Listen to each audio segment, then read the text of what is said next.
Today, we're going to learn more about the second type of conjunction, subordinating conjunctions. Remember, conjunctions are words that link two words, phrases, or clauses together. They are joining words or linking words. Sometimes they are called connectives. Today we will learn what a subordinating conjunction is, learn why we use different categories of subordinating conjunctions, learn how subordinating conjunctions are used in complex sentences. So we know that a coordinating conjunction joins two parts of a sentence that are of equal weight or importance. But what is a subordinating conjunction? Well, a subordinating conjunction is a conjunction that links a subordinate or dependent clause to a main or independent clause. Remember, a subordinate clause contains a subject and a verb, but it needs an independent clause to make a complete sentence. A subordinate clause can't stand alone as a sentence because it doesn't contain the main subject or the main verb. A subordinate clause is dependent on the main independent clause to make sense. For example, the independent clause, "You can play football," is linked to the subordinate clause, "After you have finished your homework," using the subordinating conjunction, after. You can play football after you have finished your homework. A subordinating conjunction tells us that more information is being added about the main idea of the sentence. They can add information about cause and effect relationships or a shift in time and place between the two clauses. There are lots of different subordinating conjunctions that add different meanings to our writing. For example, when, if, that, although, and because. Just like with coordinating conjunctions, there is a mnemonic that you can use to help you remember a variety of different subordinating conjunctions. However, there are so many different subordinating conjunctions that the mnemonics won't cover them all. For example, you may have heard of I saw a wabub.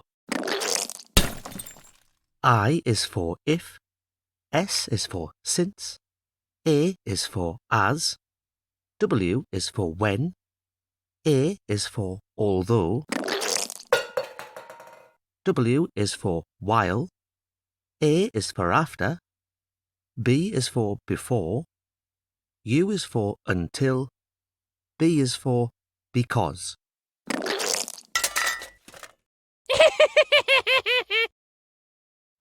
Or you may remember a white bus to help learn a variety of subordinating conjunctions.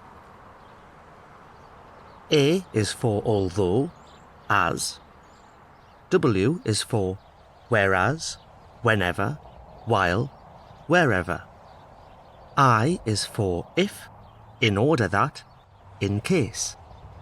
T is for though, till, that. E is for even though, even if. B is for because, before. U is for until, unless. S is for since.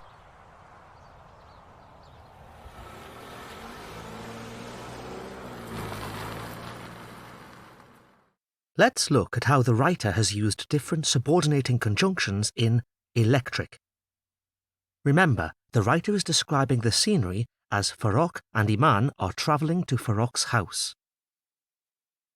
Farrokh and Iman headed back to Farrokh's house as they needed to collect his football. In this sentence, the subordinating conjunction as joins the independent clause Farrokh and Iman headed back to Farrokh's house to the subordinate clause they needed to collect his football. The subordinating conjunction as shows the cause and effect relationship between the subordinate clause and the main clause.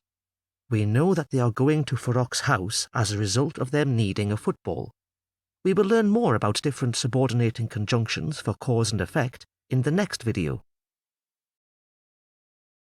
Before the dam is tested this afternoon, I'm just going over these charts.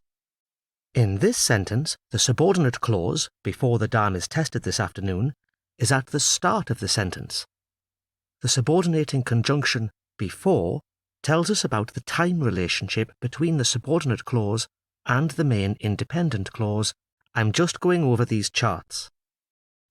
We will learn more about different subordinating conjunctions for relationships of time later. So now we know. A subordinating conjunction is a conjunction that links a subordinate dependent clause to a main independent clause. There are lots of different subordinating conjunctions that we can use to add different meanings to our writing.